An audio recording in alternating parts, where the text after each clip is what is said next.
governador como... E esse é um cara que tem disposição em fazer isso, e é um cara que atuou, e todo mundo sabe, atuou diretamente para derrubar o governador do segundo ou terceiro estado mais importante do Brasil, que é o Rio, e de Santa Catarina, que é um dos 10 estados mais importantes do Brasil. Convenhamos e convenhamos. O Witzel caiu porque ele não tinha apoio nenhum na Assembleia. Não tinha apoio, mas isso ele é muito caiu absolutamente isolado. Mas a queda dele na Assembleia foi precedida da cassação, da prisão, através de uma decisão, do afastamento através de uma decisão monocrática. Uma pergunta que eu vou dar para você, Macalossi. Você acha que o Bolsonaro vem colocando esses tentáculos, sim ou não, e vem indo para isso? Porque o meu lance é o seguinte, o Bolsonaro, com este aparato, é um problema político, ele pode não dar um golpe de Estado hoje, mas é um cara que vai estar espreitando, é um cara que pode estar botando escuta em ministro do STJ, é um cara que pode pegar, olha, esse tribunal aqui no Rio de Janeiro que interfere nessa questão do Flávio, eu posso ir atrás desse cara aqui ali. Isso não é que eu acho que está acontecendo, não estou falando nem como hipótese, eu tenho certeza que isso está acontecendo. A gente sabe como mudar as posições de certas figuras do judiciário.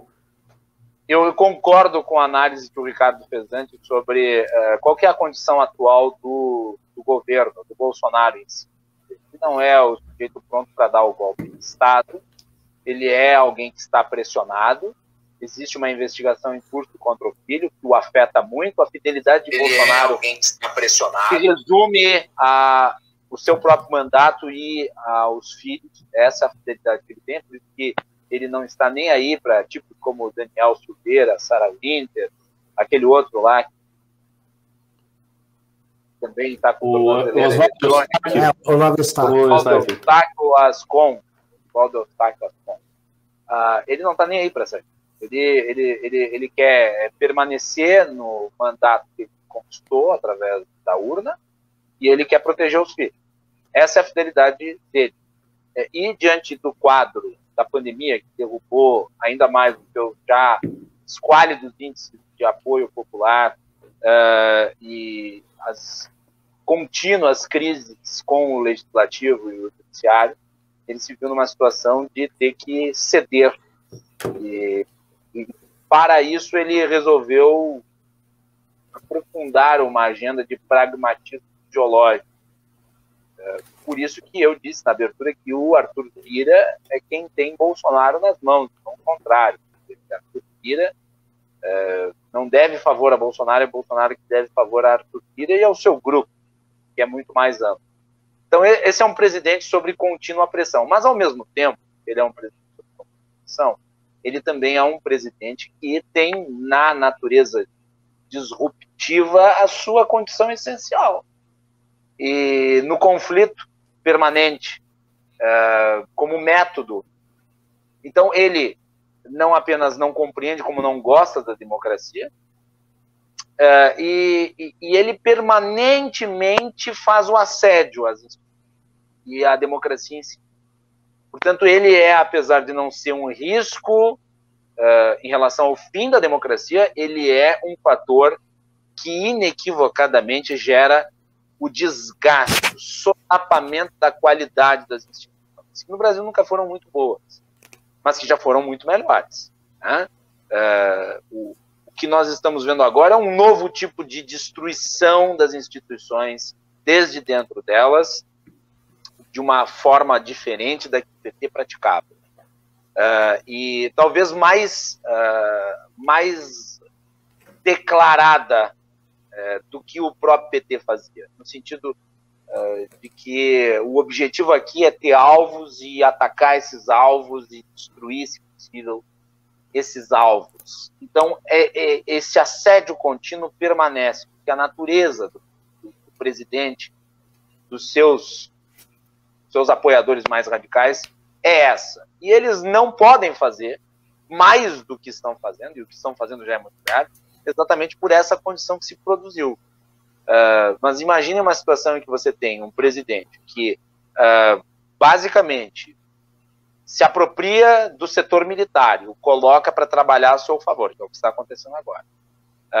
Com índices de popularidade, como os que o Lula ostentou lá em 2006, 2007, e essa militância, e daí você teria um quadro muito mais preocupante. Não, isso é verdade, isso é verdade. Se o Bolsonaro, veja, eu vou qualificar a minha análise aqui, porque foi um pouco polêmica. Eu não acho, no momento nenhum, que o Bolsonaro não tenha ímpeto antidemocrático, não acho que ele gosta das instituições, não acho que ele deixa de fazer discurso golpista. O discurso golpista dele é claríssimo desde o princípio, o discurso do Daniel Silveira também é golpista, a militância toda faz esse discurso, e se ele pudesse, no mundo hipotético, ele seria o ditador do Brasil. Ok, concordo com tudo isso. O meu ponto é que eu acho que ele não pode, eu não acho que ele dispõe de meios de ação, e quando você considera que ele não dispõe de tantos meios de ação assim, me parece importante também só pesar o outro lado, que é o seguinte, o STF está já há vários anos tendo uma posição cada vez mais poderosa em face da sociedade brasileira. Se hoje a gente resolvesse fazer algum tipo de pressão popular, como a gente fazia antes, contra o STF e contra várias instituições, dizendo, não, queremos que vote isso, queremos que vote aquilo, ouça o povo, não sei o quê, Gilmar Mendes canalha, blá, blá, blá, blá, blá, blá. Se fosse feito isso, não ia ter adesão nenhuma. Ninguém ia estar nem aí. Não ia ter força, não ia ter impacto, não ia ter... Não ia ter impacto. Mas isso mas aí é que está, isso é um problema sério. Veja, por que isso é um problema sério? Isso é um problema sério porque todo mundo que está neste grande balaio, digamos assim, da nova direita, e isso inclui desde o bolsonarista radical, maluco, exaltado, que quer quebrar o STF e que quer AI-5, até Partido Novo, que já é um partido, até MBL, que não é um partido, que é um movimento, todo mundo que está nesse arco, e existe um arco, existem semelhanças, existe uma semelhança de origem, isso aí é também inegável. Todo mundo que está nesse arco depende muito dessa mobilização, e ela não está acontecendo. E a posição aqui está ficando fraca, em grande medida por causa de Bolsonaro. Não, Bolsonaro não em grande medida. Em 90% da medida. 90% que seja. Bolsonaro é culpado. O fortalecimento do STF, esse é o ponto, o fortalecimento que você está vendo do STF se dá por causa, do Bolsonaro, porque é o seguinte, mas também se dá por Bolsonaro fez duas coisas. O STF estava destruído em relação... Havia uma divisão interna no STF relativa à Lava Jato. Não é que eu não quero citar, é porque, olha só, o Bolsonaro entrou propondo algo quase revolucionário. E se o Bolsonaro quisesse acalmar qualquer coisa com o STF, ele não botava o Moro como ministro da Justiça. Ele não queria acalmar. Ótimo, então a gente tá chegando então, ele não queria acalmar, ele entrou lá. O que foi o freio dele? O freio dele foi tão logo ele entrou, Macalossi pode confirmar, não, ele entrou e não, ele foi pra cima do STF, pra manifestação que ele marcou pro dia 26 de maio. Que a gente não foi, ela que foi furou. iniciada enquanto discussão de março. Ele foi o presidente que foi para cima de um carro prestigiar um bando de autoritários que pediu intervenção militar no dia do Exército. Mas enquanto a posição do STF, que agora está mais declarada, é importante dizer o seguinte, o STF não estava unificado, havia uma divisão muito séria relativa à Operação Lava Jato. Sim, havia, claro. Mas o fato do Bolsonaro ter transformado o STF num alvo uniu os integrantes da corte. Magistrados se uniram. Tanto é que foi unanimidade. Exato. Agora, houve assento por parte do Bolsonaro. Houve assento por parte do Bolsonaro. E eu mencionei aqui a nomeação do Cássio Nunes Marques, muito representativa. A gente tem que voltar para 2019 ainda. Que em 20 esses atos antidemocráticos ficaram óbvios. Foi a segunda onda do Bolsonaro. Agora tem a segunda do Covid, foi a segunda onda dele. A primeira onda dele foi uma onda de ir para cima do STF. E essa onda foi brecada quando o STF acenou aqui, ó, meu filho, tá aqui o Flávio Bolsonaro, isso vai dar bosta para você. E ali caiu no colo do Gilmar Mendes. Vocês vão lembrar, quando caiu no colo do Gilmar Mendes, a coisa começou a esfriar, o próprio andamento do processo começou a mudar. E ali você teve um fortalecimento claro do STF, porque em 2018, ano que o Bolsonaro foi eleito, a maioria do STF votou pelo andamento ali da prisão do Lula. Uhum. O STF votou, havia uma pressão popular, teve manifestação, teve tudo isso. E isso não havia razões de diminuir com a eleição do Bolsonaro. Pelo contrário, o problema estava dado e havia um desespero institucional com o Bolsonaro. Virou o Bolsonaro, teve duas razões que foram centrais ali. O Bolsonaro foi guloso, 2, o Bolsonaro uniu todo mundo no STF ali naquele começo de 2019. E daí em diante, quando pegaram o cara com o cu na mão, com merda na mão ali, e foram pra cima dele. E ele não quis recuar. Primeiro com aquela manifestação, depois recuou, depois ele foi jogando no pingadinho. Então ele fazia a seguinte tática: ele não falava grosso, mas botava os militantes para falar grosso. O STF aprendeu, o Maia aprendeu, todo mundo falou, vamos pegar então os militantes. E foram jogando um jogo de gato e rato no Bolsonaro. E pegaram. E estão pegando. Sinal de recuo. Sinal de recuo. Porém, sinal de, vamos falar real, num país bagunçado, sinal de balanço de poder. Sinal de um balanço de poder estranho num país onde você já teve o legislativo sendo guloso, você já teve o executivo sendo guloso e muito, e agora a gente está tendo o judiciário, após vencer uma batalha institucional com o Bolsonaro, sendo guloso. Mas é um balanço, e a questão é, se não tivesse esse balanço de poder no passado, em 2019 já, onde a gente podia estar? Não sei se com o golpe do Bolsonaro, mas o aparelhamento dele se dá das mais diversas formas. O Chaves foi aparelhando as instituições foi destruindo a oposição. Muito diferente. É diferente, eu não estou falando que aconteceu igual, Ricardo. Só que é o seguinte, a gente pode então falar que o PT nunca poderia ter, então o PT nunca representou ameaça alguma. Eu não acho que o PT representava. Eu acho que em termos de transformar o Brasil numa Venezuela. Transformar o Brasil numa Venezuela. Não transformar o Brasil numa Venezuela. Mas em estabelecer um poder quase hegemônico no jogo político vigente.